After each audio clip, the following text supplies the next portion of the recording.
Peu après, elle arriva près d'une vaste fosse remplie. Malheureusement, elle loupa son coup et s'empala sur les bambous. Attends, c'est pas comme ça que ça s'est passé. Peu après, elle arriva près d'une vaste fosse remplie de pieux mortels. Le gouffre était beaucoup trop large pour sauter par-dessus. Mais elle pouvait entendre des gémissements au loin. Elle pensa que ça devait être Fred. Alors, que crois-tu qu'elle fit? Ah, je sais. Quoi? Elle a utilisé un parapluie. Hein? Comme la nounou, dans le film. Ça se passe au Moyen-Âge, chérie. Où veux-tu qu'elle trouve un parapluie? Je ne sais pas, mais c'est ça qu'elle a utilisé. Je ne crois pas que j'ai un parapluie. Alors tu dois en trouver un, parce qu'elle a utilisé un parapluie. Mais où est-ce que je vais trouver un parapluie?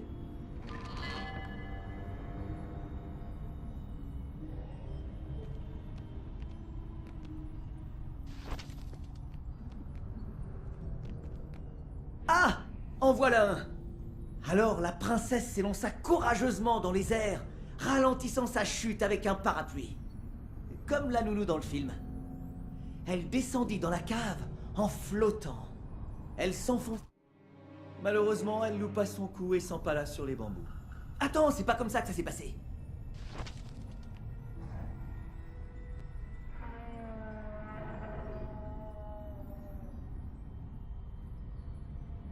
Elle s'enfonça de plus en plus profondément dans la caverne. Elle crut entendre...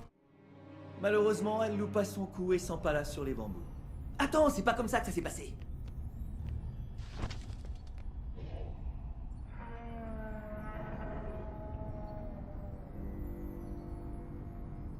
Elle s'enfonça de plus en plus profondément dans... Malheureusement, elle loupa son coup et s'empala sur les bambous. Attends, c'est pas comme ça que ça s'est passé.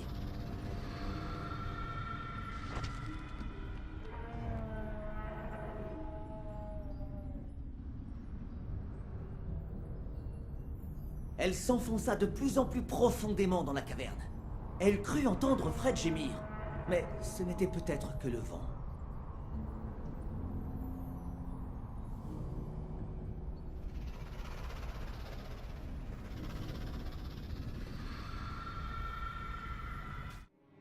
Malheureusement, elle loupa son coup et s'empala sur les bambous. Attends, c'est pas comme ça que ça s'est passé.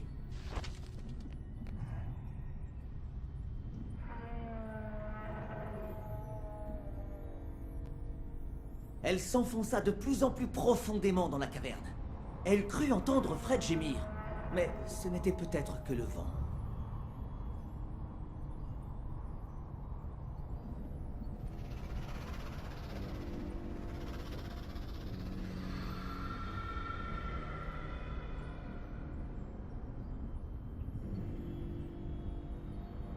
Finalement, elle atterrit doucement dans une toile d'araignée.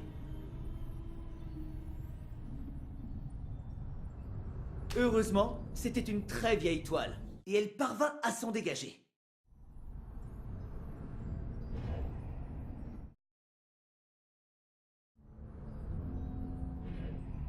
Malheureusement, la toile était la seule chose qui retenait un gros rocher. La princesse devait trouver un endroit pour se cacher.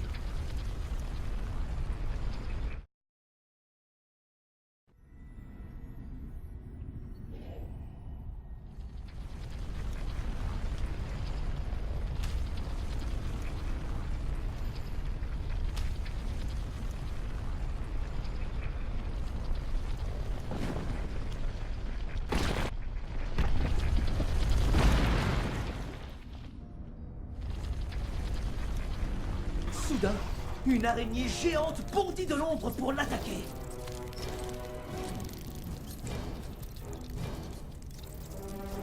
Elle courut, grimpa, sauta et grimpa encore. Mais l'araignée géante était très habile pour grimper elle aussi. Elle avait 8 pattes, alors que la princesse n'avait que 2 jambes.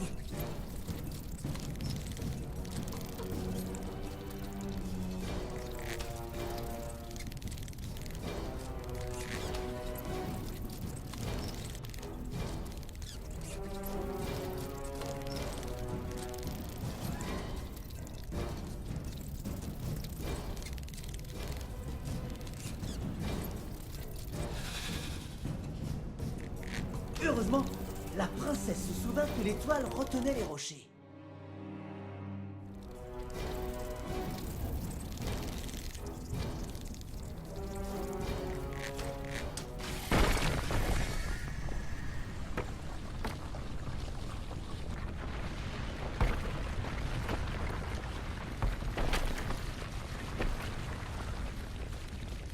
pauvre araignée.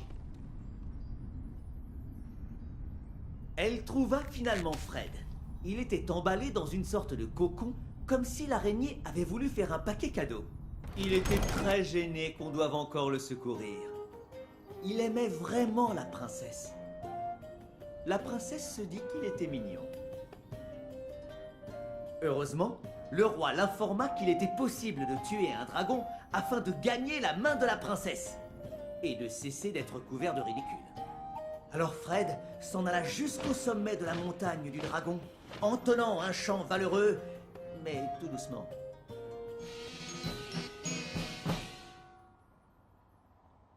Après quelques jours, la princesse se demanda... Pourquoi est-ce que son père essayait toujours de la donner en mariage? Oui, aussi. Mais elle était inquiète à propos de Fred. Alors, elle partit à sa recherche.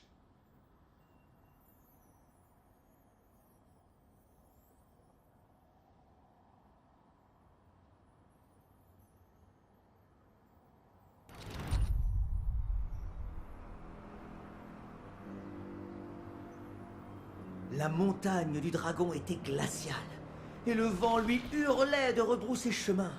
Il y avait des éboulements et des gouffres sans fond. Mais c'était une princesse très courageuse et agile, tout comme toi. Elle n'allait pas se laisser intimider par quelque danger mortel. Et puis, elle s'inquiétait pour Fred.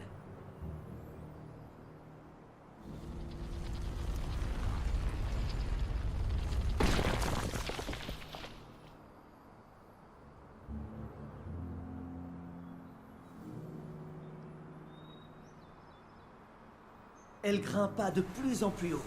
Quand elle avait froid, elle pensait aux muffins au sirop d'érable qu'elle ferait quand elle aurait ramené Fred à la maison. T'aimes toujours les muffins? J'adore les muffins. La princesse espérait que Fred aimait lui aussi les muffins.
Quand la princesse atteignit la tanière du dragon, elle ne fut pas très surprise de trouver Fred suspendu au plafond de la caverne.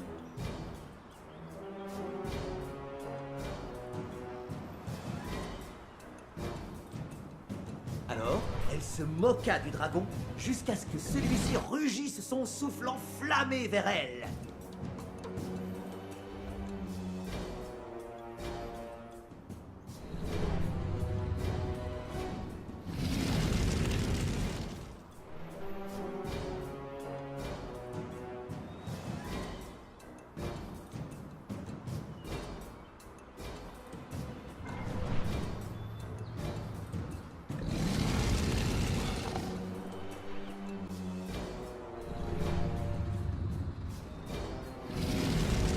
Brûlant finalement les cordes qui retenaient Fred prisonnier. C'est alors que la princesse et Fred vécurent heureux et eurent beaucoup d'enfants. Fred n'avait plus besoin de partir à l'aventure, et ils purent manger plein de muffins au sirop d'érable. Il y a une autre version de l'histoire où la princesse s'envole sur le dos du dragon pour vivre d'incroyables aventures, mais ce sera pour une autre fois.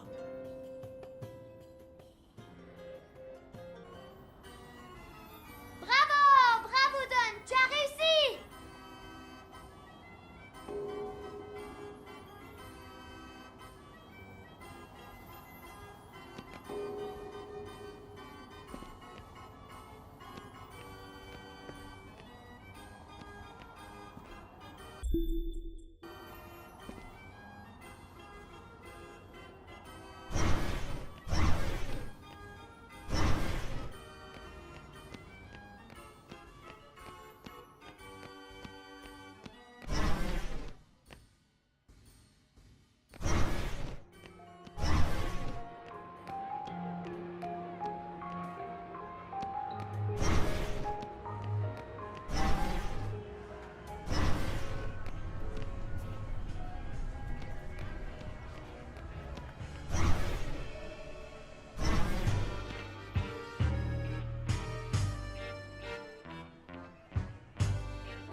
connaissez-vous Vincenzo? Vous êtes-vous déjà essayé au trapèze? Ils savent très bien ce qu'ils font, monsieur Fenris. Je dois vous l'accorder. J'ai récupéré ma montgolfière. J'ai une princesse pour mon théâtre d'ombre chinoise et mon bateau pirate vogue en haute mer. Alors vous êtes un homme de parole. Allez-y, comptez. Tout est là. Vous voulez de l'aide pour vous préparer? Mes appareils sont très délicats et je n'admets personne dans mon atelier. Fournissez-moi le public, monsieur Fenris, et je vous fournirai l'émerveillement. Monsieur Fenris, pourquoi organisez-vous ce cirque? Je connais vos investisseurs. J'ai promis à ma femme et à ma fille de me racheter. Mais si je n'attire pas les foules pour vous, ces gars-là vont vous envoyer au fond de la rivière. Sans Kat et Didi à mes côtés, ils peuvent bien me faire ce qu'ils veulent. Alors espérons que le public soit au rendez-vous. Je ne lui ai pas parlé. Je n'ai pas parlé à Vincenzo.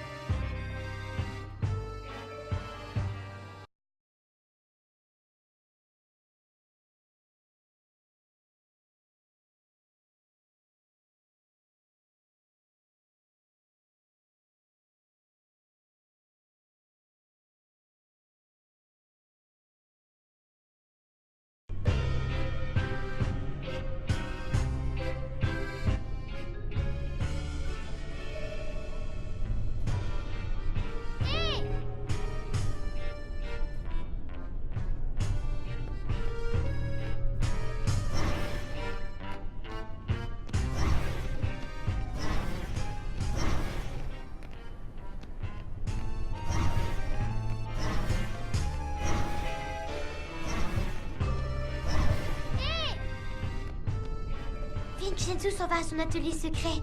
Je peux lui parler seul à seul là-bas. Mais où est-ce que c'est?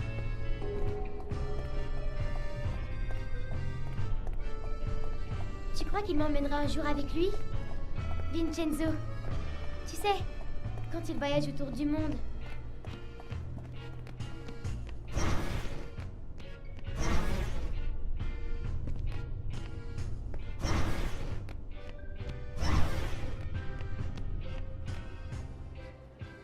Maintenant, on va par là. Suis-moi.